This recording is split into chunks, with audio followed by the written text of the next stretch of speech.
प्यारे दोस्तों, आज हम भारतीय संविधान के ऊपर बातचीत करेंगे। और सबसे पहले, जैसे आपने पीछे पिक्चर्स देख रहे हो, संविधान में भी हम भारतीय संविधान की बात करेंगे। कॉन्स्टिट्यूशन ऑफ इंडिया यानी भारत का संविधान। जैसे इधर आपको एक पिक्चर दिख रही होगी, एक बहुत बड़े महापुरुष हैं। भारत फक्र कर सकता है कि इस धरती पर इस विभूति का जन्म हुआ। इनका नाम है डॉक्टर भीमराव अंबेडकर। भारत के संविधान बनाने में इनकी महत्वपूर्ण भूमिका रही है। भारतीय लोगों का जो परसेप्शन है वो कुछ अलग है, लेकिन राजनीति विज्ञान के एक विद्यार्थी होने के नाते हम बात करेंगे संविधान किसने बनाया। तो इस व्यक्ति की, इस महापुरुष की एक महत्वपूर्ण भूमिका रही है। अब आते हैं साथियों, अपना टॉपिक रहेगा कि संविधान की विशेषताएं, भारतीय संविधान की विशेषताएं। लेकिन ध्यान रखना साथियों, विशेषताएं अगर हमें पढ़नी है तो सबसे पहले हमें समझना पड़ेगा संविधान क्या हो।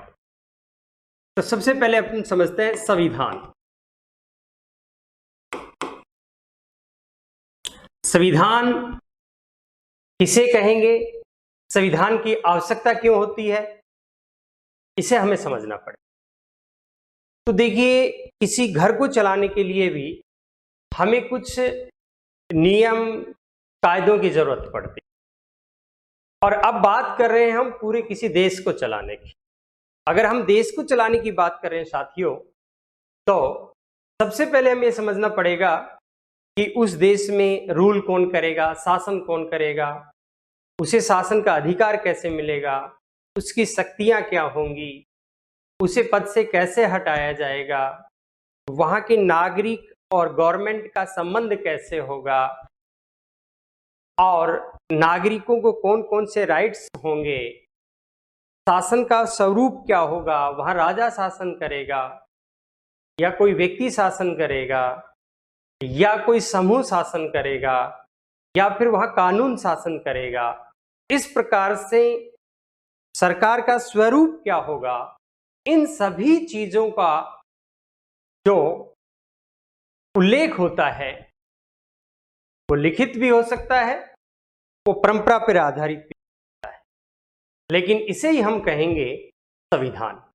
तो आपके जहन में एक बात तो समझ में आई होगी, संविधान यानी एक प्रकार का कानून है, एक विधि है।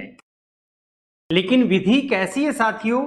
यह विधि सर्वोच्च होती, सबसे उच्च होती। यहां तक कि देश में कोई शासन करता है, चाहे वो प्रधानमंत्री हो, चाहे राष्ट्रपति हो, चाहे राजा हो, उसके भी ऊपर है ये, उससे भी ऊपर है। तो ये सर्वोच्च होती है, इससे ऊपर कुछ नहीं होता है। तो हम ही कह सकते हैं संविधान यानी उस देश का सर्वोच्च कानून। और इस सर्वोच्च कानून के अनुसार ही उस देश में शासन व्यवस्था का संचालन किया जाता है। अब देखिए, संविधान कैसा हो सकता है? यह लिखित भी हो सकता है, निर्मित भी हो सकता है, विकसित भी हो सकता है, या फिर साथियों अलिखित भी हो सकता है। तो मुख्य रूप से हम संविधान को बांटेंगे लिखित और अलिखित रूप में।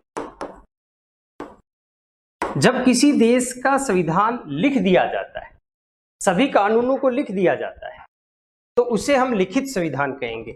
जैसे अमेरिका और भारत का संविधान कैसा है? लिखित संविधान है। और जब साथियों किसी देश का संविधान एक निश्चित समय पर लिखा नहीं जाता है, समय समय पर उसमें कुछ ना कुछ कानून जुड़ते रहते हैं, तो उसे हम क्या कहेंगे? अलिखित। जो कि ब्रिटेन का यानी इंग्लैंड का जो संविधान है वो अलिखित है। इसके साथ अगर इसी में हम आगे बढ़ते हैं साथियों, संविधान का एक रूप आता है जिसे हम कहेंगे विकसित संविधान। विकसित संविधान और एक रूप होता है साथियों जिसे कहेंगे निर्मित संविधान। निर्मित संविधान। तो अब यहां हमने क्या है, विकसित संविधान, जैसे कि मैंने पहले कहा, जिसको एक निश्चित समय पर नहीं लिखा जाएगा बल्कि समय समय पर उसमें नियम और कानून कायदे जुड़ते चले जाएंगे, यानी परंपराओं पर आधारित होता है, जैसे ब्रिटेन का संविधान है। तो विकसित संविधान का भी उदाहरण क्या है, ब्रिटेन का संविधान कैसा है, विकसित संविधान है साथियों।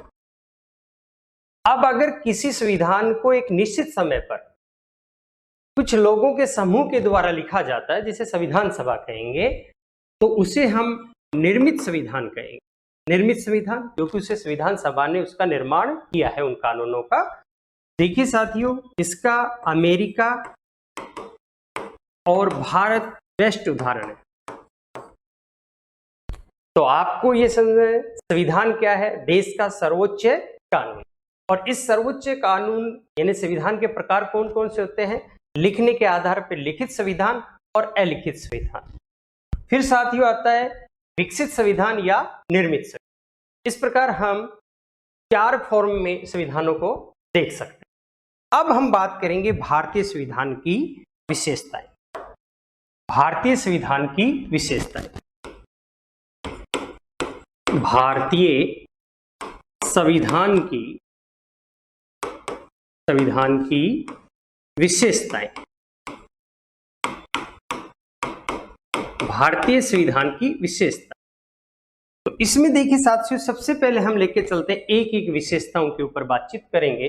बहुत सी विशेषताएं हैं और ये जो चैप्टर है साथियों, ये आपको समझ पे आधारित अंडरस्टैंडिंग है।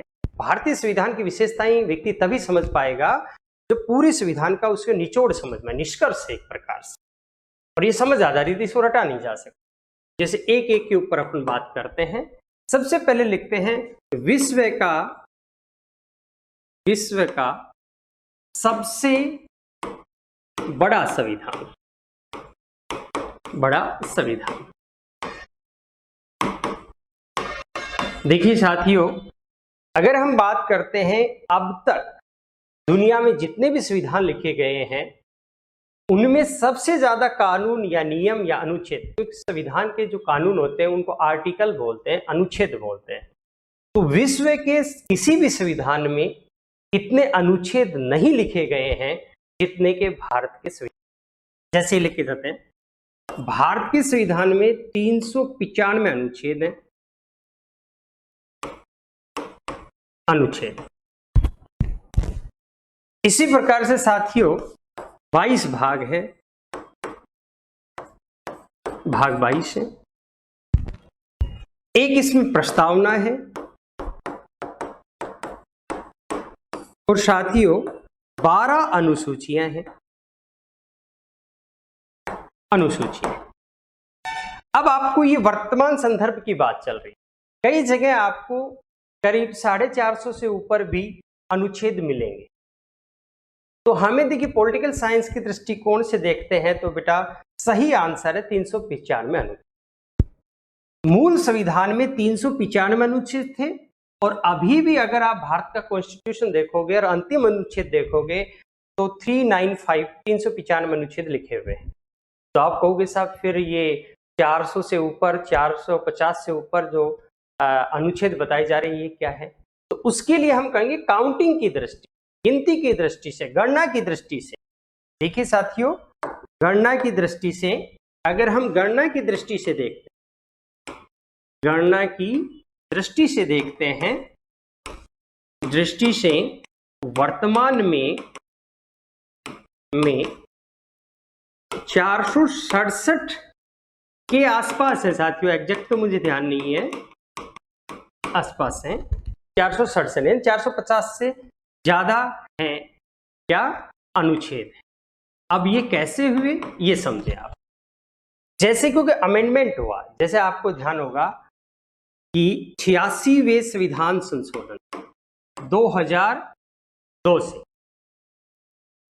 86वें संविधान संशोधन 2002 से क्या किया गया कि 11वां मूल कर्तव्य जोड़ा गया। मूल कर्तव्य जोड़ा गया। इसी के साथ साथियों क्या जोड़ा गया, एक कि हम 21 कै जोड़ा गया, जो कि शिक्षा का मूल अधिकार है। शिक्षा का मूल अधिकार। अब देखिए, आप इसको यूं समझें, हम काउंटिंग कर रहे हैं अनुच्छेद 21 तक, 1 2 3 4 5 6 7 8 9 19 20 21, ये काउंटिंग कितनी होगी 21। और 21 कै को हम काउंटिंग की दृष्टि से कितना मानेंगे 22, और फिर 22 को काउंटिंग की दृष्टि से क्या मानेंगे 23। इस प्रकार समय समय पर भारत के संविधान में अनुच्छेदों परिवर्तन यानी संशोधन के द्वारा अनुच्छेद कुछ ना कुछ अनुच्छेद जोड़े गए, लेकिन जो भी अनुच्छेद जोड़ा गया है वो 396, 397, 398 के आधार पर नहीं जोड़ा गया है, वो जोड़ा गया है किसी न किसी अनुच्छेद के बीच में। जैसे 21 के बाद में 21 कै, तो 21 कै को अपन काउंटिंग की दृष्टि से कितना मानेंगे 22। इस प्रकार हम अगर पूरे संविधान के अनुच्छेदों की काउंटिंग करते हैं तो वो साथियों आ जाते हैं करीब 467 के आसपास। और अगर मूल अनुच्छेदों की बात करें तो मूल अनुच्छेद अभी भी कितने हैं 395। उम्मीद करता हूं ये आपको समझ में आ गया होगा। तो भारत का संविधान बहुत ज्यादा विस्तृत है, बहुत ज्यादा विस्तृत है, बहुत ज्यादा बड़ा है। अब देखिए, मूल संविधान में, मूल संविधान किसको कहेंगे, यानी जो 26 नवंबर 1949, 26 नवंबर 1949 को जिस संविधान को अंगीकृत किया गया, जिस संविधान को स्वीकार किया गया, हम उसे मूल संविधान कहेंगे।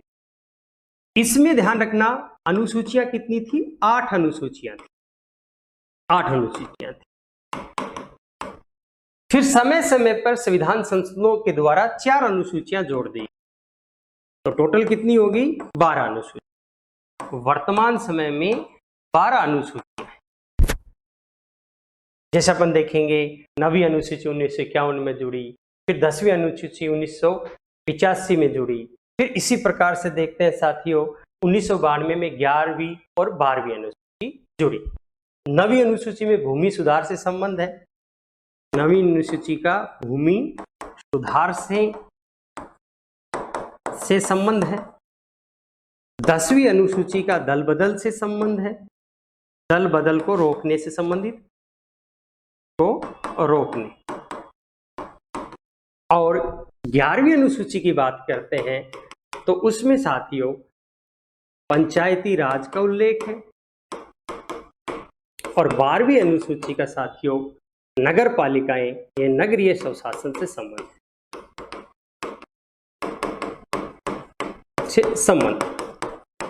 इस प्रकार हम देखते हैं साथियों वर्तमान में कितनी अनुसूचियां हैं 12 अनुसूचियां। तो विश्व का सबसे विशाल, सबसे बड़ा संविधान कहां का है, भारत। अब आगे देखते हैं साथियों दूसरी विशेषता के ऊपर। दूसरी विशेषता है भारत का संविधान लिखित है, लिखित एवं निर्मित संविधान। तो देखिए साथियों, मैंने बताया था ब्रिटेन का संविधान कैसा है, अलिखित है। ब्रिटेन का संविधान कैसा था, अलिखित। ये ब्रिटेन का। भारत का संविधान लिखित है, यानी उसको किसी ने लिखा है। किसने लिखा, अभी बात करेंगे। और निर्मित संविधान भी उसे कहा जाता है जिसका निर्माण किया जाता है। तो ब्रिटेन का संविधान अलिखित के साथ साथ क्या है, विकसित है, विकसित है। ये तो है ब्रिटेन का। लेकिन भारत की बात करते हैं तो भारत का संविधान लिखा हुआ भी है और निर्मित भी। अब प्रश्न उठता है कि इसको लिखा किसने, इसको बनाया किसने। तो देखिए 1946 में कैबिनेट मिशन आया, कैबिनेट मिशन आया जिसने स्वीकार किया कि भारतीयों के लिए एक संविधान सभा होनी चाहिए और वो संविधान सभा संविधान का निर्माण करेगी। तो इस कैबिनेट मिशन के तहत ही संविधान सभा का गठन किया गया। संविधान सभा का गठन किया गया। अब आपसे प्रश्न उठेगा कि भाई भारत के संविधान को किसने लिखा? तो देखिए, संविधान सभा ने लिखा। मैं थोड़ी देर पहले ही कहा था, बाबा साहब अंबेडकर का बहुत बड़ा योगदान है भारत के संविधान को बनाने में। लेकिन साथियों, ये केवल जनमानस की एक धारणा है कि बाबा साहब अंबेडकर ने संविधान का निर्माण किया, बल्कि पॉलिटिकल साइंस के विद्यार्थी होने के नाते हम जन भावनाओं को साइड में रखेंगे और सच्चाई को स्वीकार करेंगे। भारत का संविधान बनाने में बाबा साहब अंबेडकर की बहुत बड़ी भूमिका रही है, इसे हम नकार नहीं सकते हैं, बहुत बड़ा योगदान रहा है। लेकिन पॉलिटिकल साइंस ये मानता है भारत के संविधान को लिखा है या उसका निर्माण किया है संविधान सभा ने। यहां प्रश्न बनेगा, संविधान सभा का गठन किस मिशन के द्वारा हुआ? कैबिनेट मिशन के द्वारा। अब यह आएगा कि संविधान सभा में कितने लोग थे, इस संविधान सभा की बैठक कब हुई, इस संविधान सभा के अध्यक्ष कौन थे, इस संविधान सभा में कितनी समितियां थी, ये संविधान सभा कैसे काम करती थी, इनके ऊपर अपन थोड़ी बातचीत करेंगे। देखिए, संविधान सभा देखिए साथियों, मैंने कहा इस संविधान सभा का गठन किसके आधार पे हुआ? कैबिनेट मिशन के आधार, कैबिनेट मिशन के आधार। और कैबिनेट मिशन कब आया था? 1946। अब देखिए, मई 1946 में इसके लिए चुनाव होते हैं। क्या संविधान सभा में सभी लोग निर्वाचित थे? तो पहले आता है कैबिनेट मिशन के अनुसार इसमें सदस्य संख्या कुल सदस्य संख्या 396 सदस्य होने थे, 396 सदस्य। अब देखिए साथियों, इसमें भी क्या किया गया था? 2 प्रकार के सदस्य। कितने प्रकार के? 2 प्रकार के। एक तो थे निर्वाचित सदस्य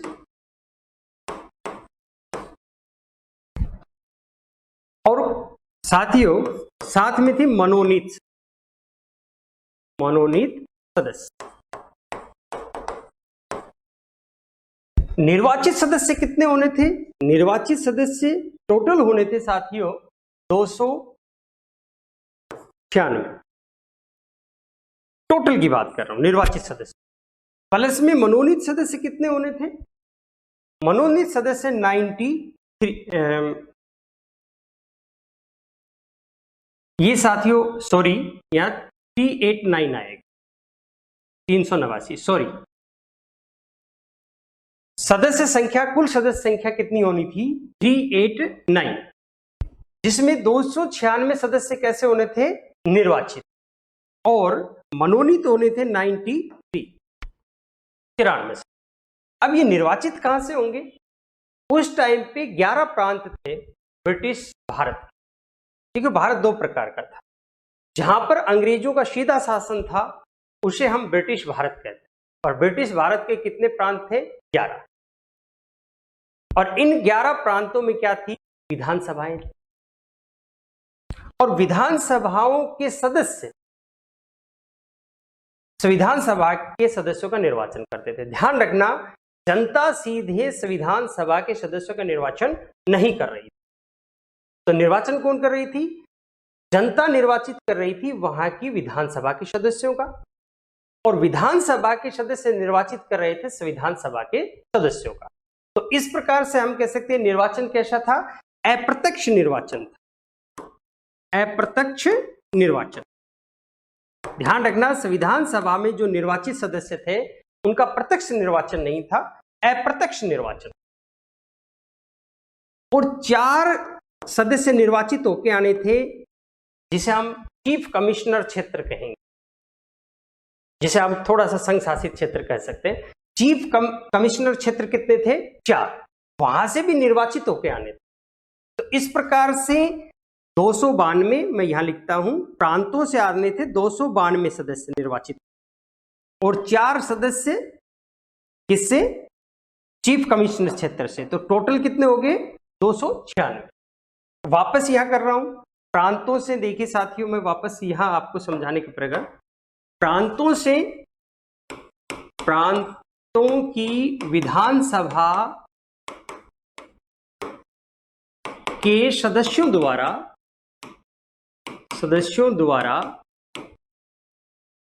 292 सदस्य निर्वाचित होने थे,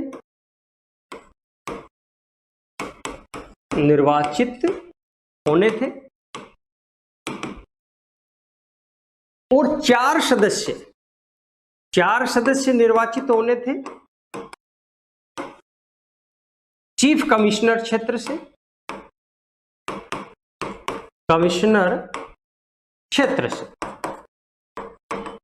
इस प्रकार से टोटल निर्वाचित सदस्यों की संख्या थी 296। अब मनोनीत सदस्य 93 मनोनीत। अब मनोनीत में क्या होना था कि ऐसा क्षेत्र जो अंग्रेजों ने जीत लिया, लेकिन वहां शासन करने का अधिकार भारतीय राजाओं को दे रखा था, उन्हें कहा जाता था रियासत, देसी रियासत। तो जिस रियासत की जितनी जनसंख्या थी उसके अनुपात में उसे संविधान सभा में वहां के राजा को मनोनीत करने का अधिकार था अपना प्रतिनिधि। जैसे हैदराबाद की पॉपुलेशन ज्यादा थी तो वहां के राजा को 16 प्रतिनिधि नियुक्त करने का अधिकार दिया। तो 10 लाख की जनसंख्या पर एक प्रतिनिधि आना था। तो यहां देखते हैं साथियों, तो 93 देसी राजाओं के द्वारा, देसी रियासतों के द्वारा मनोनीत होने, रियासतों के द्वारा। ध्यान रखना, हैदराबाद रियासत ने अपना एक भी प्रतिनिधि नहीं भेजा। आगे बात करते हैं साथियों, जब यहां आई, जब देश का पार्टीशन हो गया, तब संविधान सभा में कुल सदस्य संख्या कितनी बची? वो बची साथियों 299। पार्टीशन के बाद में, देश के विभाजन के बाद में, संविधान सभा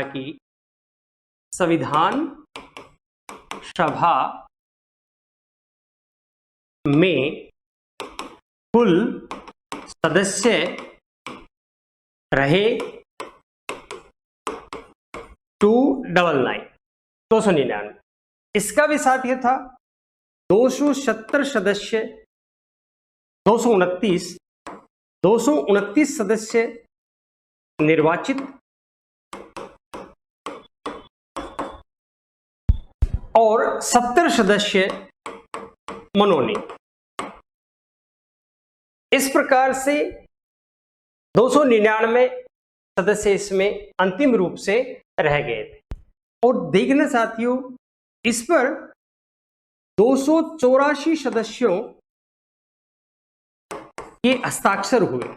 जब संविधान 26 नवंबर 1949 को बनकर तैयार हुआ, तो इस पर 284 सदस्यों ने हस्ताक्षर किए। अब आते हैं संविधान सभा की पहली बैठक कब हुई? तो देखिए साथियों, इसकी पहली बैठक 9 दिसंबर 1946 को हुई। अगर आ जाए संविधान सभा की पहली बैठक कब हुई? तो पहली बैठक हुई 9 दिसंबर 1946। इस संविधान सभा के पहले अध्यक्ष जिसे हम कहेंगे साथियों पहले अध्यक्ष, इसे ही हम कह सकते हैं अस्थायी अध्यक्ष। वो थे सबसे वृद्ध व्यक्ति सच्चिदानंद सिन्हा।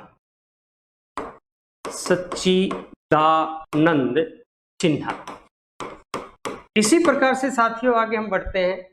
2 दिन के बाद में 11 दिसंबर 1946 को स्थायी अध्यक्ष इसे चुना गया स्थायी अध्यक्ष डॉक्टर राजेंद्र प्रसाद, डॉक्टर राजेंद्र प्रसाद, जो आगे चलकर देश के पहले राष्ट्रपति भी बनेंगे।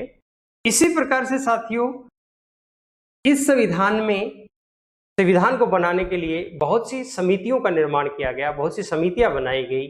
उन करीब 17 समितियां थी, मुख्य 17 समितियां थी, 17 समितियां थी, जिनमें सबसे महत्वपूर्ण समिति थी, सबसे महत्वपूर्ण समिति थी, और उस समिति का नाम था प्रारूप समिति। प्रारूप समिति। और प्रारूप समिति साथियों, इसमें टोटल 7 मेंबर थे, 7 सदस्य थे, और इसके अध्यक्ष थे प्रारूप समिति के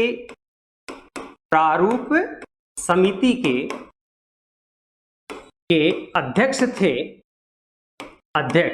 और वो थे साथियों डॉक्टर भीमराव अंबेडकर।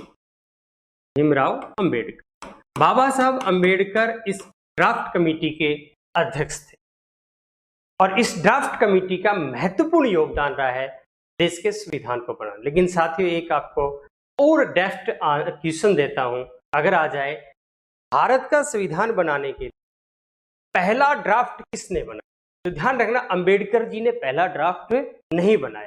पहला जो ड्राफ्ट बनाया, पहला प्रारूप डॉक्टर बी एन राव ने बनाया, जो उस टाइम पे अंतर्राष्ट्रीय न्यायालय में न्यायाधीश हुआ करते थे, बहुत बड़े कानून के। इनके पास समय नहीं था, इन्होंने ये कहा कि मैं एक ड्राफ्ट बनाकर अंबेडकर जी को दे देता हूं। तो पहला जो ड्राफ्टिंग का काम किया था वो बी एन राव साहब ने किया था। अब देखिए साथियों, मैं आपको ये बताना चाह रहा था कि भारत के संविधान का निर्माण एक संविधान सभा ने की है, और उस संविधान सभा ने किस प्रकार से काम किया कि जैसे कि अंबेडकर जी कुछ ड्राफ्ट लेके आते थे, अलग अलग देश के संविधानों को पढ़कर उस पर चर्चा की जाती थी, बहस की जाती थी। तो सबसे पहले उसे सर्वसम्मति बनाने का प्रयास किया जाता था। जब सर्वसम्मति नहीं बनती थी तो फिर उस पर वोटिंग करवाई जाती थी, और बहुमत जिसके साथ होता था उस बात को मान लिया जाता था। इस प्रकार भारत का संविधान बना, और बनाने वाले कौन थे? कोई एक व्यक्ति नहीं था, बल्कि 299 सदस्यों ने इस देश के संविधान को बनाया है, और उस समूह और उस ग्रुप को कहा गया है संविधान सभा। अगला है साथियों, तीसरी विशेषता, संसदीय शासन व्यवस्था। संसदीय शासन व्यवस्था। भारत के संविधान में हमने पार्लियामेंट्री सिस्टम को अपनाया है। तो पहले तो ये समझना है पार्लियामेंट्री सिस्टम हमने लिया कहां से। तो देखिए, संसदीय शासन व्यवस्था हमने ब्रिटेन के संविधान से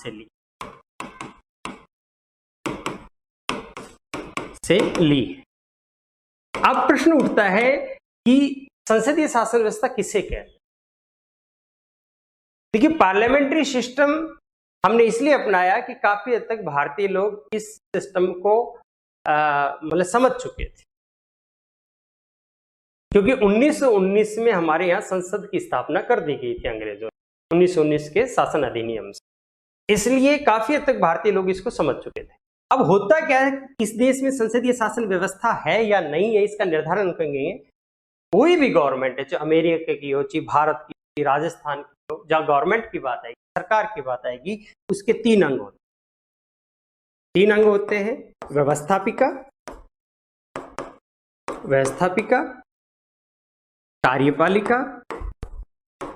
कार्यपालिका और साथियों न्यायपालिका। इस प्रकार से हम देखते हैं कि इस प्रकार से हम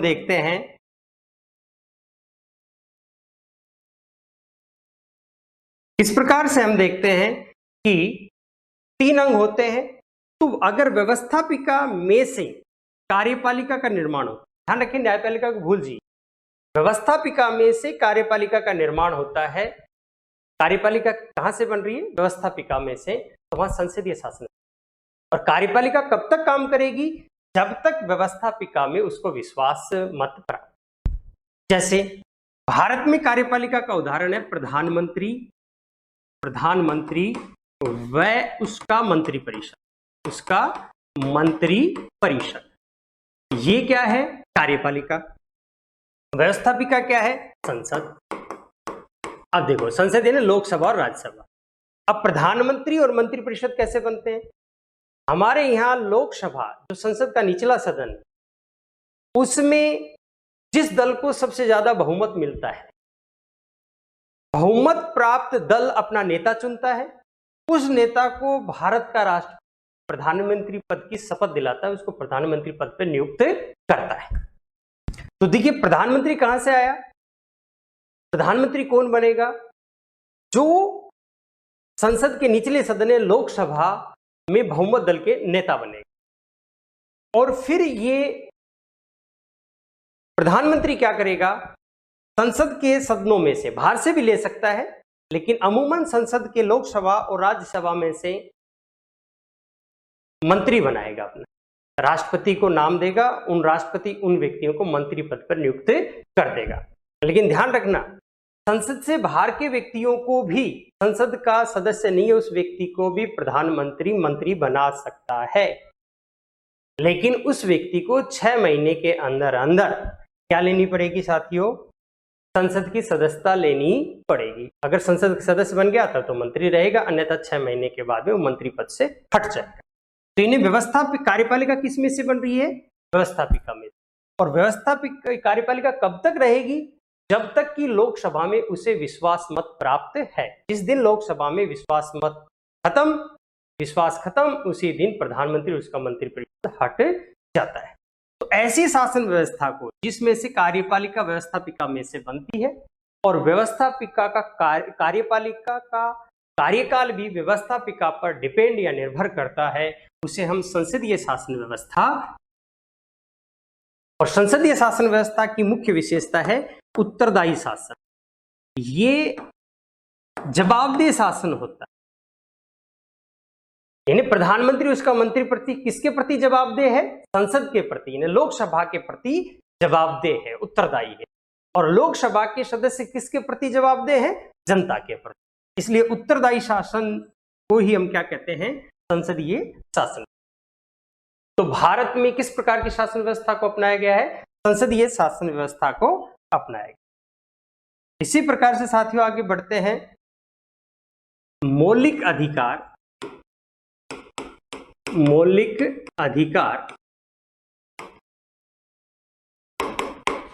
व मूल कर्तव्य। अब प्रश्न उठेगा, मौलिक अधिकार कैसे? राइट्स तो बहुत होते हैं, मानवाधिकार भी है।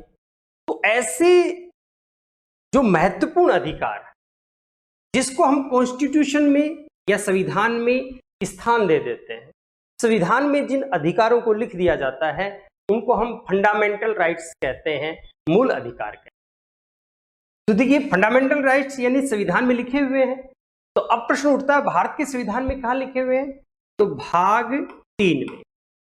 भाग 3 में हम आर्टिकल की बात करें, अनुच्छेद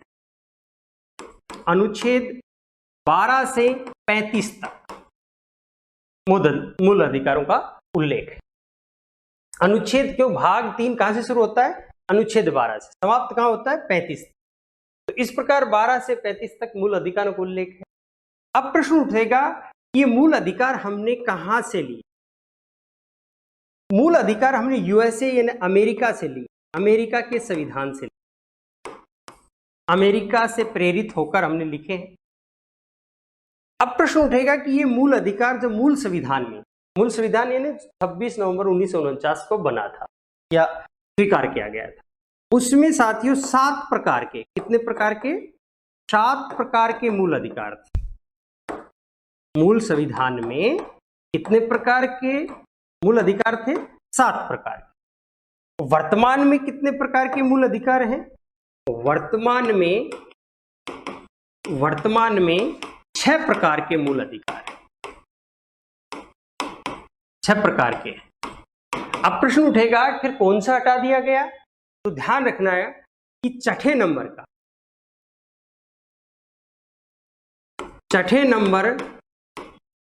का मूल अधिकार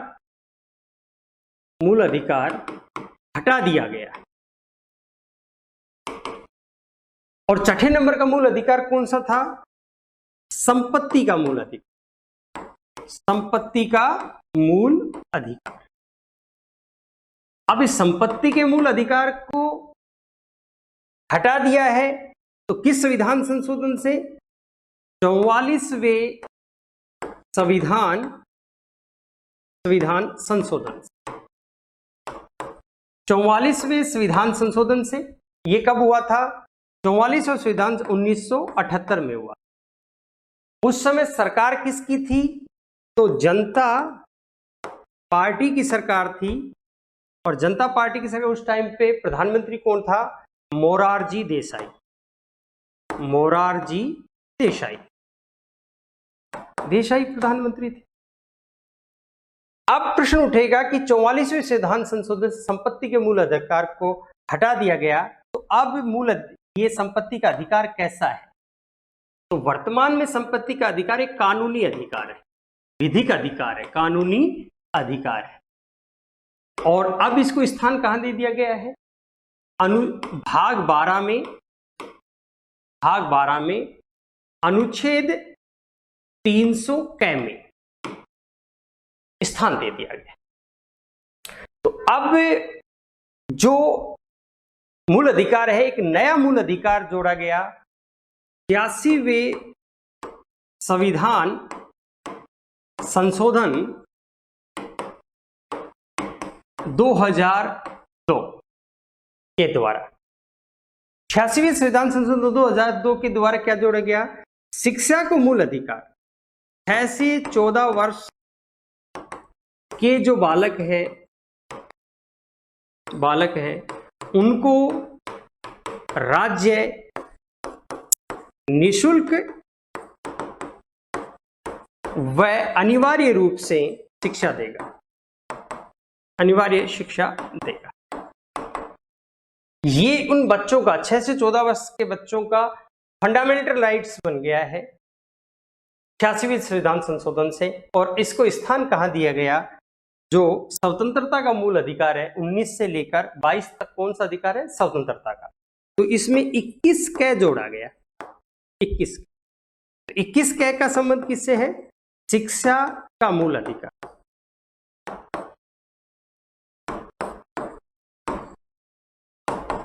और शिक्षा के मूल अधिकार को किस कैटेगरी में रखा गया है?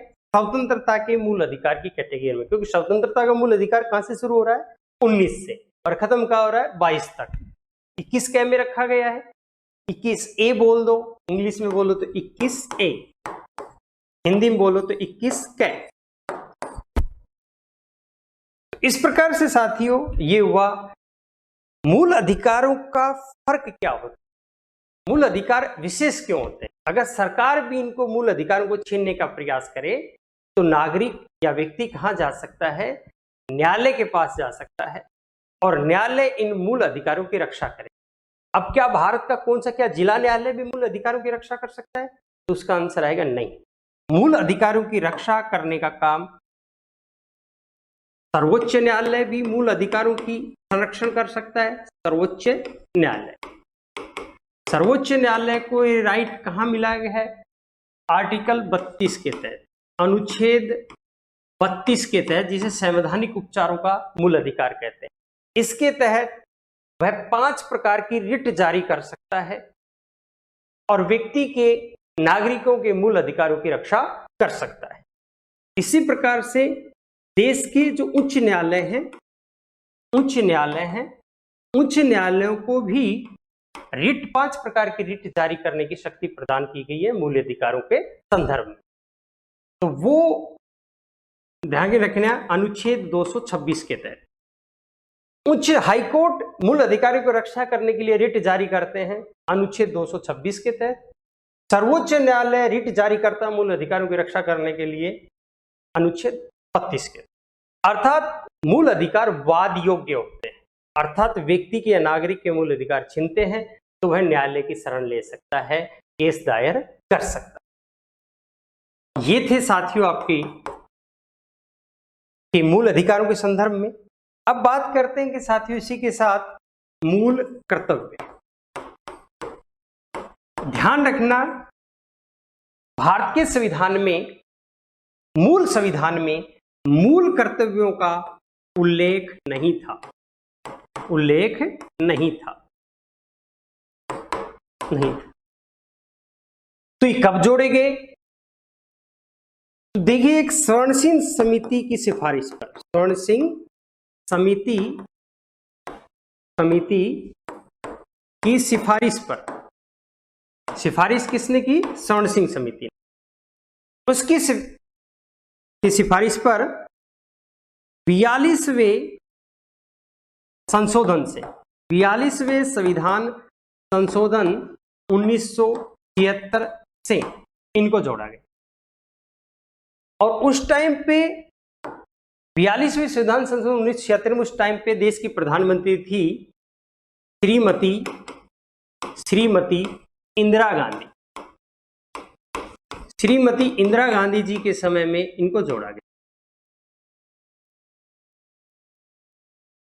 अब कितने मूल कर्तव्य जोड़े गए? कुल 10 मूल कर्तव्य जोड़े गए।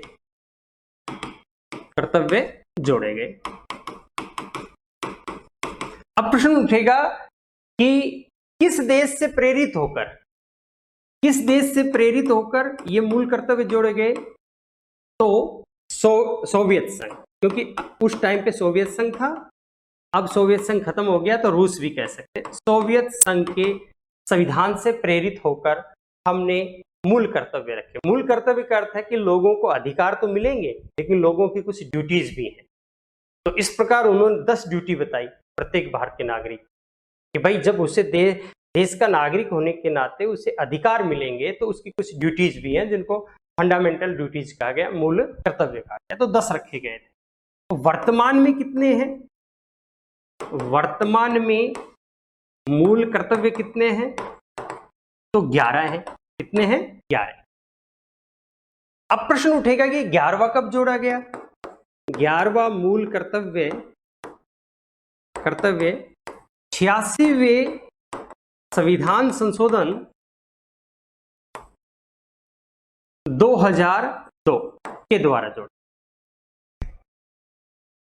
11वां मूल कर्तव्य क्या था? प्रत्येक अभिभावक यानी गार्जियन और माता पिता, या तो माता पिता होंगे, माता पिता नहीं है तो उसका कोई ना कोई गार्जियन होगा। प्रत्येक अभिभावक या माता पिता,